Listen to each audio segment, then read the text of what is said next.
Bon, lendemain de défaite du Paris Saint-Germain, et dans cette vidéo, on va se poser la question, est-ce que finalement le PSG a pas besoin urgemment d'un numéro 9? Salut à tous les gars, c'est Azial. Aujourd'hui, on se retrouve pour une nouvelle vidéo où on va parler du Paris Saint-Germain après cette défaite face à l'Atlético. On va parler un petit peu de l'actu de mon PSG. Voilà, mon PSG qui m'a énormément déçu, avec qui j'ai pris une sacrée baffe, hein. Je pense que ceux qui ont regardé le débrief d'hier s'en sont rendus compte. D'ailleurs, la petite promo, n'hésitez pas allez voir le débrief si ça vous intéresse. En tout cas, on est là aujourd'hui. Enfin, le sujet principal de cette vidéo, ça va être de se poser la question si le PSG a vraiment besoin dès cet hiver d'un numéro 9 parce que il y a beaucoup de questions autour du numéro 9. Je pense que ça ne vous a pas échappé, surtout si vous êtes des supporters du PSG, que vous suivez un peu l'actualité. Le débat autour du 9, faux numéro 9, c'est quelque chose qui est là depuis le début de la saison, voire même à des moments depuis l'année dernière. Parce que l'année dernière, quand Luis Enrique faisait jouer Mbappé en 9, déjà ça se plaignait, ça disait qu'il fallait faire jouer un vrai 9, donc soit Gonzalo Ramos ou soit recruter un autre numéro 9. Moi, vite fait, avant de démarrer la vidéo, cet été, j'étais pour l'arrivée d'un autre numéro 9 parce qu'en fait, moi, je prenais pas en compte Kolo Muani, tu vois. Et ça a été ça, je pense, un petit peu le problème de pas mal de gens et de supporters, c'est de compter Kolo Muani. Moi, allez voir mes vidéos Mercato PSG cet été. Moi, j'avais bien dit noir sur blanc. Pour moi, il fallait un ailier. Et pour moi, Sancho, c'était parfait parce qu'il pouvait jouer des deux côtés dans l'idée de jouer des deux côtés. Après, il y avait des choses à redire sur l'extra sportif et tout. Mais en tout cas, sur la polyvalence capable de jouer des deux côtés, je trouvais que Sancho, c'était parfait. Pour moi, il fallait un ailier, un numéro 9, un autre milieu de terrain en plus de Joao Neves et il fallait un latéral. Donc au final, quand le mercato s'est fini, pour moi, il manquait encore 4 profils. Il manquait un latéral capable de jouer, on va dire, un minimum des deux côtés. Il manquait pour moi un autre gros milieu de terrain parce que là, c'est pareil, on l'a vu. Voilà, quand tu fais rentrer Fabien Ruiz, bon bah en fait, faire rentrer personne. En Ligue 1, ça passe un Fabien Ruiz. Un Fabien Ruiz en Ligue 1, ça passe et encore, même pas tout le temps.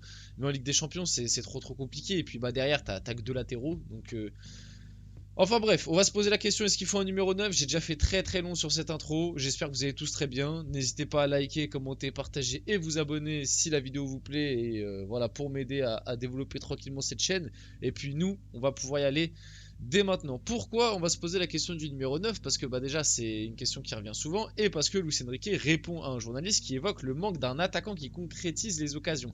Apporte-moi si tu l'as ce joueur, je le sors d'où cet attaquant? Et on en revient aussi du coup au débat finition. Au débat de la finition, c'est-à-dire que depuis le début de la saison, surtout dans les matchs de Ligue des Champions, il y a un réel souci du côté du Paris Saint-Germain à la finition. Et ça en devient vraiment très grave. Ça en devient très inquiétant. On l'a encore vu hier face à l'Atlético. Même si hier face à l'Atlético, c'était peut-être pas le plus criant. T'as des spots, t'as des occasions, mais en fait, comme je le disais hier dans le débrief, est-ce que c'est réellement un manque de finition ou un manque, enfin moi je pense qu'il y a un manque déjà de qualité, oui, ok, donc le manque de finition, mais je pense aussi qu'il y a un manque de confiance qui est vraiment visible et surtout un manque de bonne prise de décision. C'est-à-dire qu'en fait hier pour moi, au-delà de la qualité du coup individuelle qui on le voit au niveau Ligue des Champions est pas aussi élevé qu'en Ligue 1, ok. Donc dans la finition forcément tu vas pas être aussi clinique que tu peux l'être en Ligue 1, ok. Au-delà du manque de confiance qui pour moi est criant quand même. Il y a un réel manque de confiance dans cette équipe, ok. Mais surtout, pour moi le truc qui va pas devant, c'est les choix.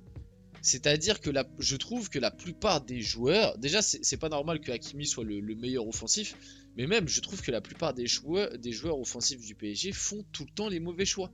C'est-à-dire que hier c'est symbolisé par Hakimi justement. Hakimi, à un moment il est dans un angle fermé, il tente une frappe qui est impossible à mettre, alors qu'en retrait il y avait Barcola, Kolo Muani et Fabien Ruiz qui étaient tout seuls, et il y a un autre moment où il te tente un centre un peu de truc, alors que là justement je pense qu'il avait la possibilité de plus rentrer parce qu'il n'était pas vraiment fixé et frapper. Donc en fait il y a un manque de lucidité et de choix dans le dernier geste qui est vraiment qui est vraiment exceptionnel je trouve. Et donc oui, pour moi il faudrait un mec qui te ramène ça. Alors c'est pour ça que je vais parler de Gyökeres et que je l'ai mis un petit peu je l'ai mis sur la miniature parce que déjà il y a cette info qui est sortie comme quoi Victor Gyökeres devrait finalement être disponible contre seulement 75 millions d'euros. Il serait ainsi autorisé à partir environ de 25 millions de moins que sa clause libératoire. Le Sporting serait prêt à lâcher Gyökeres 75 millions d'euros. Même cet hiver, apparemment. Même cet hiver, le Sporting serait prêt à le lâcher pour 75 millions d'euros. Je sais pas pourquoi, je sais pas si le Sporting a des soucis financiers ou quoi. Maintenant, moi je vous dis la vérité, ça me paraît impossible. Ça me paraît pas impossible qu'on le prenne, mais ça me paraît impossible qu'on le prenne cet hiver. Et je vous dis la vérité, connaissant le PSG, connaissant mon PSG, cet hiver, il n'y aura pas de... Parce que là, je vois des infos passer comme quoi, oui, le PSG cet hiver va réagir et tout. Les gars, le PSG, historiquement, les mercato hivernales, ça a toujours été des déceptions. Ça a toujours été des déceptions. L'année dernière, on disait la même chose. L'année dernière, on disait qu'il manquait ci, il manquait ça, il nous fallait ci, il nous fallait ça. On a recruté qui au mercato d'hiver? Moscardo, qui est arrivé cet été, qui est reparti en prêt d'ailleurs à Reims et qui joue pas. Et on a recruté Beraldo. Et en vrai, Beraldo, on peut lui reprocher plein de trucs, mais l'année dernière, il a quand même bien été utile sur certains matchs importants. Parce que l'année dernière, faut pas oublier que Beraldo, il joue face à Dortmund au retour en demi-finale au Parc. Et même c'est lui qui rentre à la place de Lucas Hernandez et il est pas horrible. Il est pas horrible quand il joue défenseur central, c'est bizarre, c'est son poste. Hein, c'est comme quoi. Parce que là, c'est vite fait, je mets une petite parenthèse par rapport à ça. Beraldo, le pauvre, il se fait défoncer par tout le monde. Je veux bien dire que pour l'instant, je vois pas un crack. Je veux bien dire que pour l'instant, à l'échelle de Ligue des Champions, c'est très léger. Moi, je trouve qu'en Ligue 1, ça passe quand même.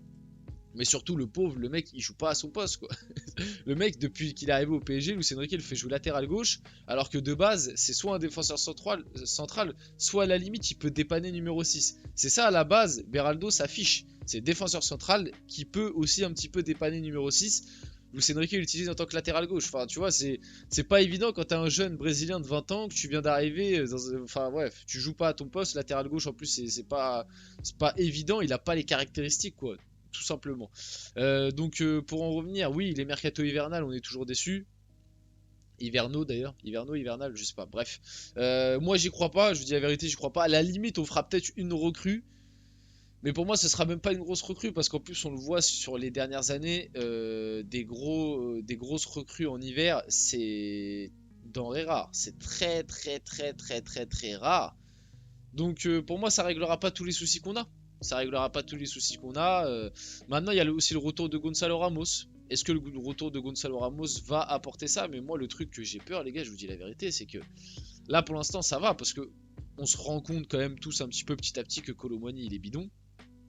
Moi, je le dis depuis déjà quasiment un an, mais voilà. Donc, l'excuse de ne pas faire jouer Kolo Muani pour faire jouer Lee Kangin Asensio, pour l'instant, à passe.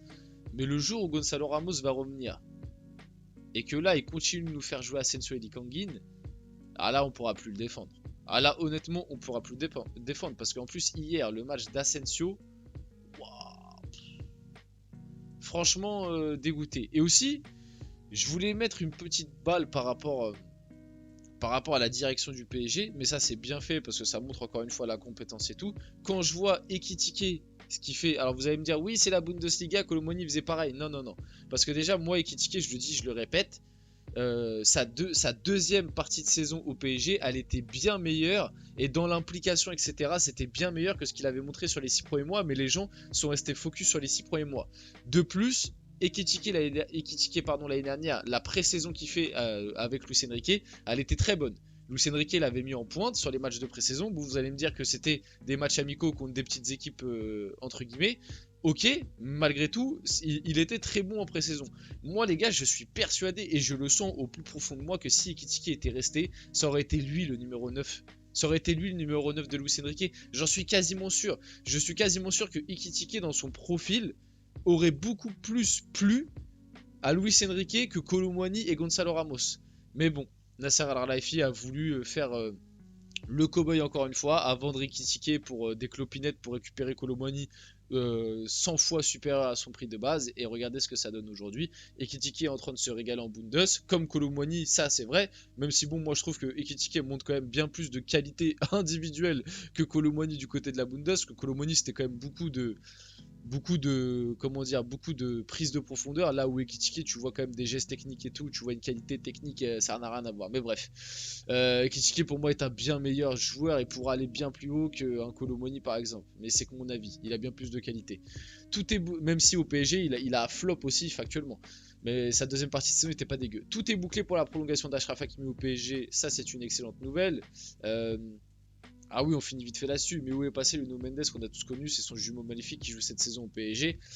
Bah écoutez, c'est vrai qu'hier dans mon débrief, moi je l'ai pas trouvé, enfin, il est fautif sur le premier but, mais au-delà de ça, j'ai pas trouvé non plus 4 crans en dessous des autres. Il a pas été bon, quoi. Surtout qu'il est fautif sur le but du 1-0. Donc par rapport à ça, je lui en veux.